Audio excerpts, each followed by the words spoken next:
teist mäletavad, mida te tegite internetis enne, kui te olite 16-aastane. Enamik meist kasvas üles koos sotsiaalmeediaga ja keegi ei küsinud, kas me oleme selleks valmis, aga täna on olukord teine ja me oleme jõudnud kohta, kus arutatakse, kas noortele peaks sotsiaalmeedia üldse ära keelama.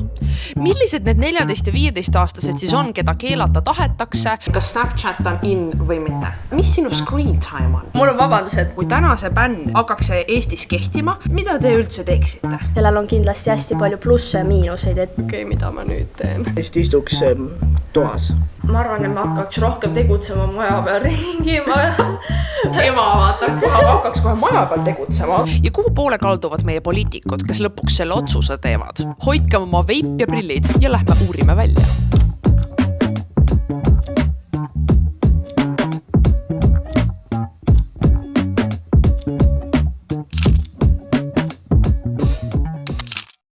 Tere hommikust, sõbrad! Rõõm teid näha. Mind on see teema tegelikult paelunud algusest peale ja ma mõtlesin täna pühendada ühe vlogi sellele, et aru saada, kuhu see koer siin maetud siis on.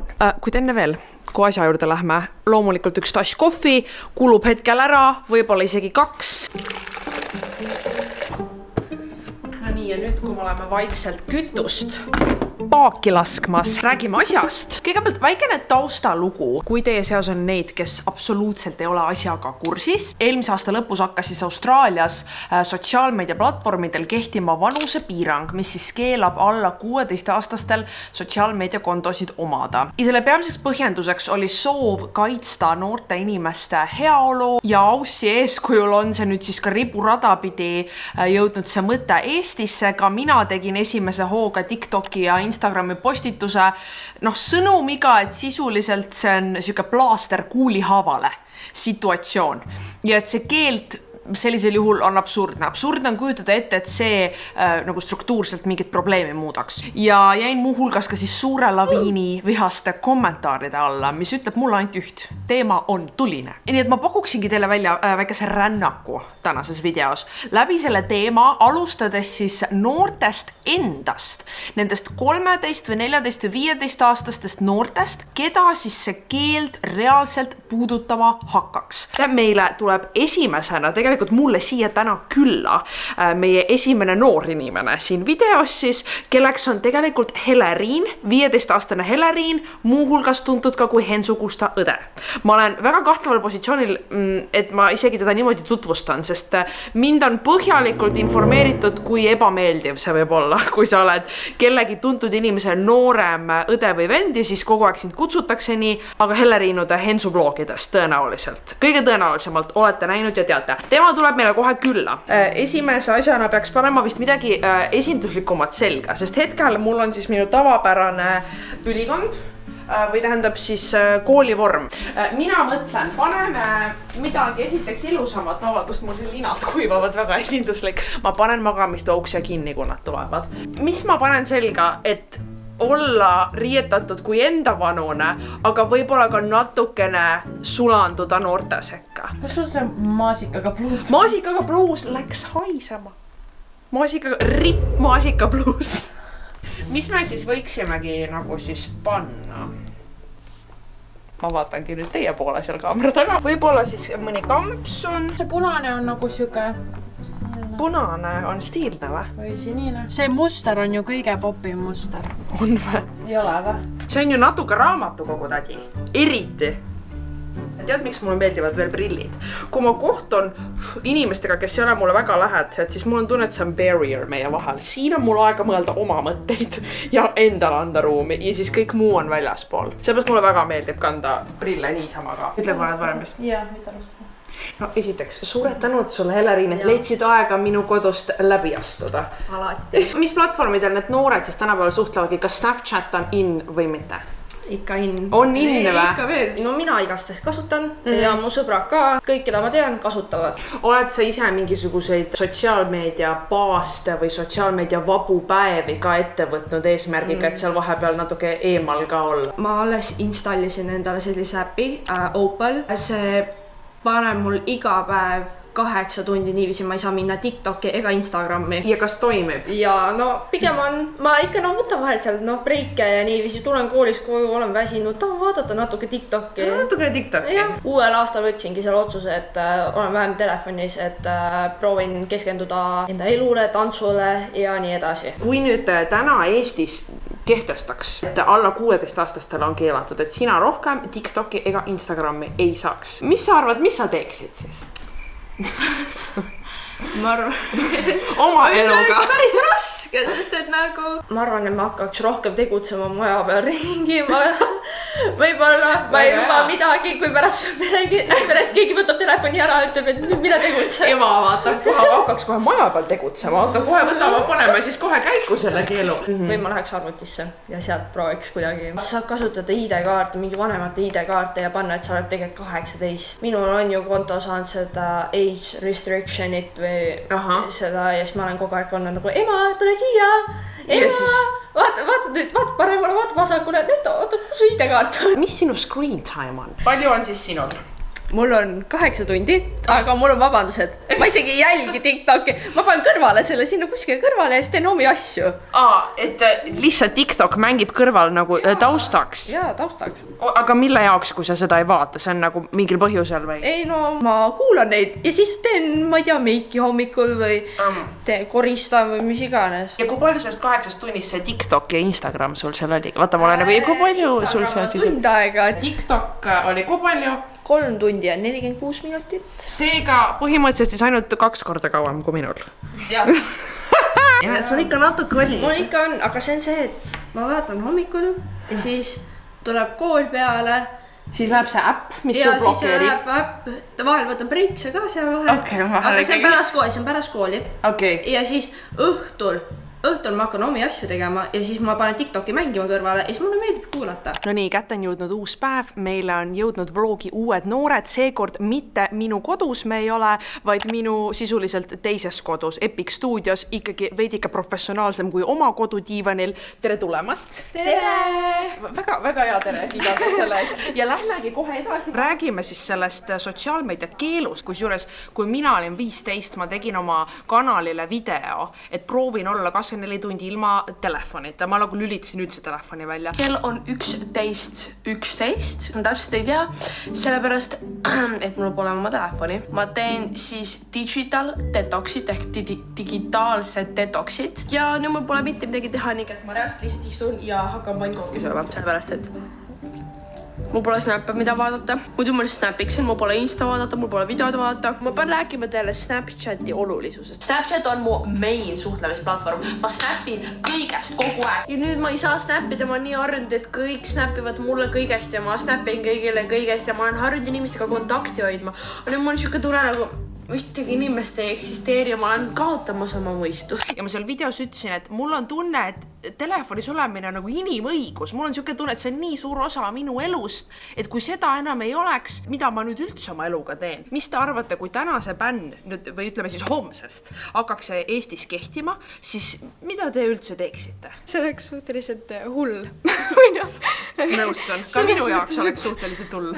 Alguses võib-olla midagi ikka leiaks, mida teha, et kas õppida või ma ei tea, minna sport tegema või midagi, aga siis ma arvan, et järgmine päev sellest ma juba oleks natuke, et okei, mida ma nüüd teen. Ja tegelikult ma arvan, et võib-olla kui see oleks juba kestnud natuke kauem, siis noored leiaksid mingi alternatiivse platvormi, kus nad siis hakkaks kujundama uuesti seda suhtlemist võib-olla üles. Midagi ma tahtsingi just veel küsida, et uus äpp, mis tuleks, et kas siis läheksite sinna?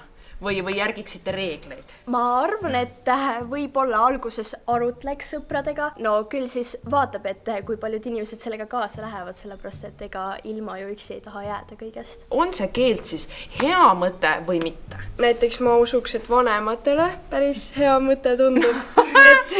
Et piirame vanematel võib-olla ka natuke? Ei, nagu... Et vanematele tundub, et see on hea mõte? Ja, nagu lastele piirata. Aha, ja... Noh, et siis su laps teebki seda, mida sina tahad? Jaa, et mitte lihtsalt istub ja vaata mingeid rumalusi. Sellel on kindlasti hästi palju plusse ja miinuseid, et plussid oleks võib-olla see, et ei teki seda survet kuidagi kõigile iga päev vastata. Ja negatiivsed küljed? Tekiks vähem sellist noorte võib-olla ringi, et ei teki sellist meie tunnet enam, et me oleme kuidagi ühendatud.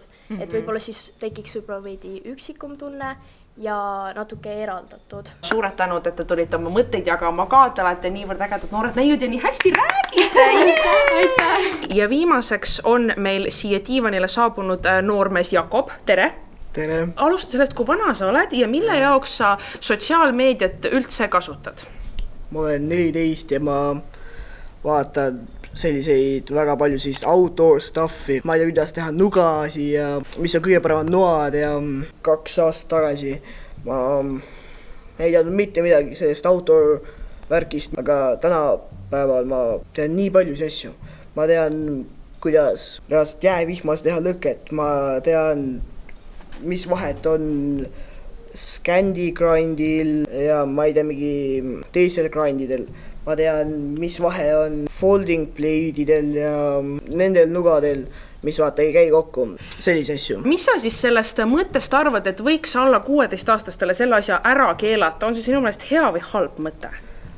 See on halb sellepärast, et kui see oleks ära keelatud, siis nad teeks mingit muud lollust. Väga huvitav nurk, et kui oleks ära keelatud, siis lihtsalt teeks muud lollust. See on vanemate asi, et seda sotsiaalmeediat vaadata, et kui palju nende laps on ja mitte nagu riigi asi, et ma õpin sotsiaalmeediast päris palju, ma võiks öelda. Nagu... Kuidas nuga teha? No täpselt. Ja kui seda enam ei oleks, et kus sa siis seda üldse õpiksid? Ma ei tea, kui keegi mu peres sellist asjadega ei tegele, siis kuskilt ei õpikski. Oletame, et homme tuleks see keeld ja oletame, et see toimiks. Mis sa siis teeksid? Homme. Homme. Täna veel saaksid olla, aga homme ärkad üles ja siis pole. Mul homme ükski sõber nii et välja ei saa, nii et ma lihtsalt istuks toas. Istuksid toas ja kus sa isegi tead, et su sõbrad ei saa? Kuidas sa nendega ühendust võtaksid?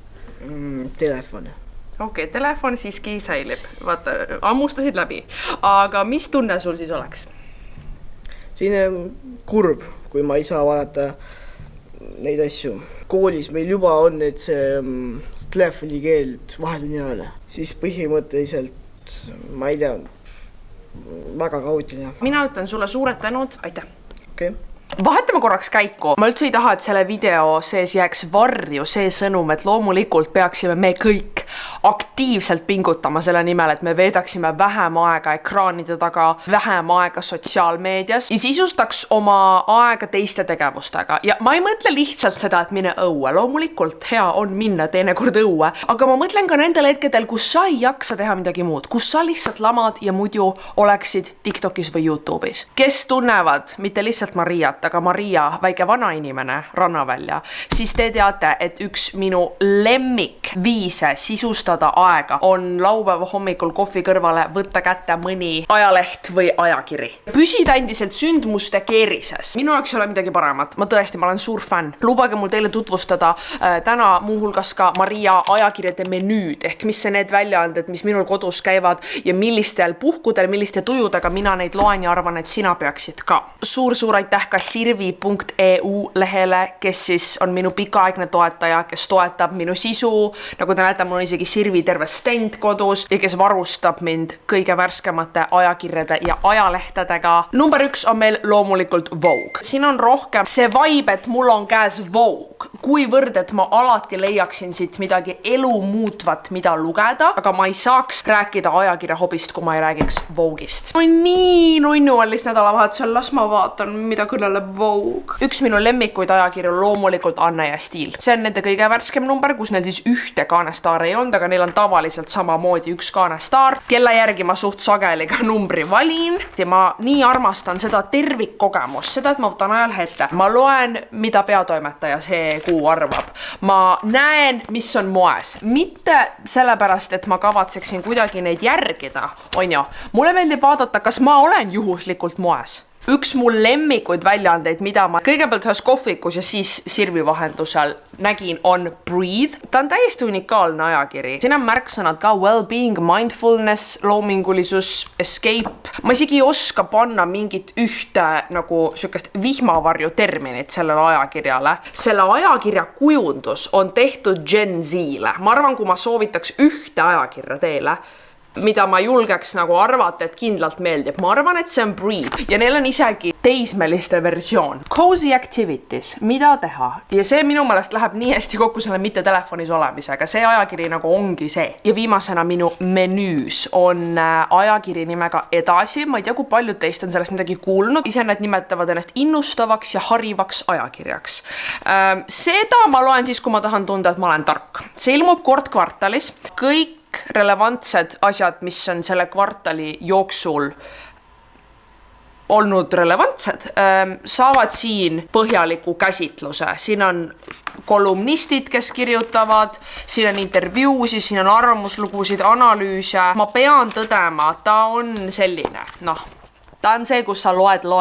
Aga ma näiteks hakkasin seda numbrit täna hommikul lugema no skip. Iga lugu on põnev, aga see on tõesti neile, kes tahavad midagi ühiskondlikumat, päevakajalisemat, aga ta on ikkagi nagu aeglane ajakirjandus, et ta ongi meelega ujub vastuvoolu sellele kiirele kliki uudistele, kus sa ei saa absoluutselt ei jõua kaasas püsida, mingi kes millest räägib. Nii et seda ma oskan soovitada neile, kes tahavad midagi sisukat. Ja selline on minu praegune menüü. Ma arvan, siit ampluaast te loodetavasti saite inspiratsiooni. Kust alustada, kui te soovite ka Maria Vanainimeste klubiga liituda, mida ma tõeliselt soovitan, sellepärast, et meie aju, meie tervis, nad paluvad meid. Et me teinekord annaksime pausi TikTokile ja sotsiaalmeediale. Kui sina tahad ka kodus paberil ajalehti, ajakirju, ka näiteks ristsõnasid, siis sirvi.eu leht on parim koht selleks, kõige parema valikuga, nagu ma ütlesin, isegi ristsõnu on seal. Ja sa saad need endale kas või püsitellimusena koju tellida, mis minu meelest on kõige mugavam ja loomulikult on mul nendega ka sooduskood Maria 20, millega saad sa siis oma tellimusel ka soodustust. Nii et aitäh Sirvi, aitäh teile, et te vaatate, kuulata, toetate mind ja jätkame nüüd videoga. Tulles tagasi korra nende noorte juurde, siis minu meelest nendega rääkides tuli väga selgelt välja see kitsas koht, et meil ei ole viisi, kuidas seda keeldu päriselt rakendada. Austraalia näitel saab täna juba öelda, et oluliselt suurenes VPN-ide allalaadimine ja igasuguste alternatiivsete Hiina platvormide allalaadimine. Ja enamus teist, kes vastasid meie seekordsele fansile päevaküsimusele, olite ka seda meelt, et te näete probleemi, aga võib-olla lahendusena ei toeta seda keeldu.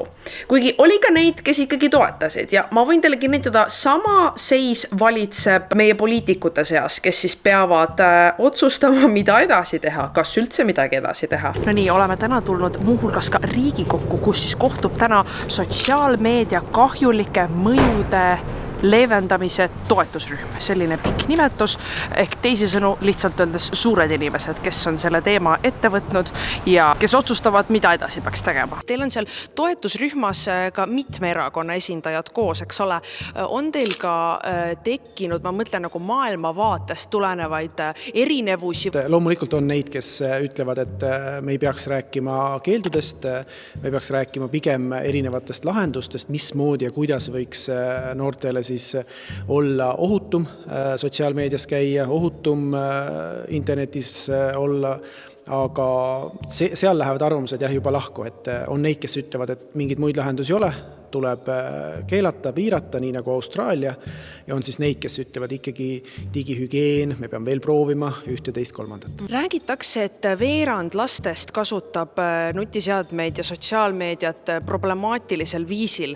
Kas sealt võib ka järeldada, et 3/4 kasutavad mitte problemaatilisel viisil ja selle keelu puhul me keelaks midagi, mis paljudele on ka positiivne asi? Ja küsimus, sest ma tunnistan ausalt, et vaadates linnapilti, vaadates seda, mis toimub meil koolide ümber või ka ühistranspordis, mul isiklikult tundub küll, et palju rohkem on see protsent, kes kasutavad sotsiaalmeediat võib-olla liiga palju, aga jah, ma ei tea, mida nad teevad, võib-olla nad õpivad seal samal ajal, kui nad selles telefonis on, et kui selline info on, et siis tuleb nõustuda. Keelde või mitte? Minu meelest me jõuame lõpuks ikkagi sinna kohta tagasi, et kuidas muuta sotsiaalmeediat paremaks kohaks kõigile. Ja tegelikult selleks on juba Euroopas reeglid olemas, on alustatud isegi mitmeid menetlusi, näiteks sõltuvust tekitavate disainide eest või kasutamise eest, aga paraku see asi Euroopa tasandil võtab aega. Nad on loonud terve uue osakonna, nagu suur hulk inimesi on tööle võetud lihtsalt, et selle teemaga tegeleda, aga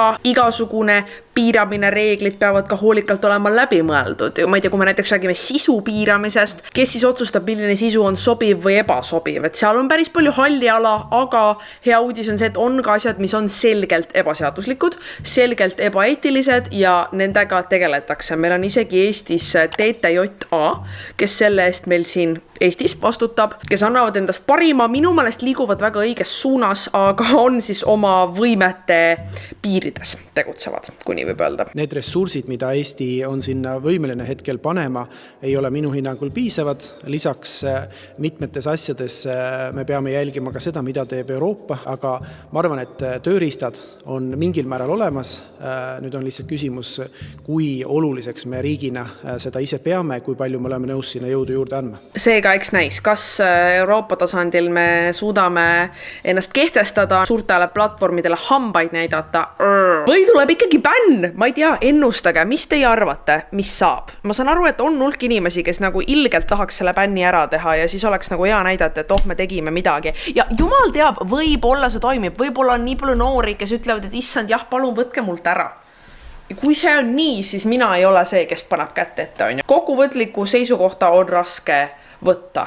Loomoraal on see, et kõige parem on ikkagi ise oma suhet oma telefoniga reguleerida. Mina usun, et selleks on võimelised ka enamus 14 ja 15 aastaseid, aga me oleme siin tõenäoliselt kõik palju vanemad ja nagu me näeme, see on endiselt challenge meile kõigile.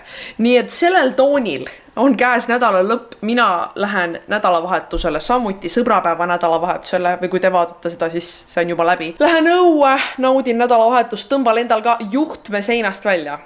Asi, mida ma väga ootan ausalt öeldes, et teha. Ma loodan, et teie sõbrapäeva nädalavahetus möödus hästi ja näeme teiega juba järgmisel nädalal uuesti, kus jumal teab, mis seiklused meil siis plaanis on.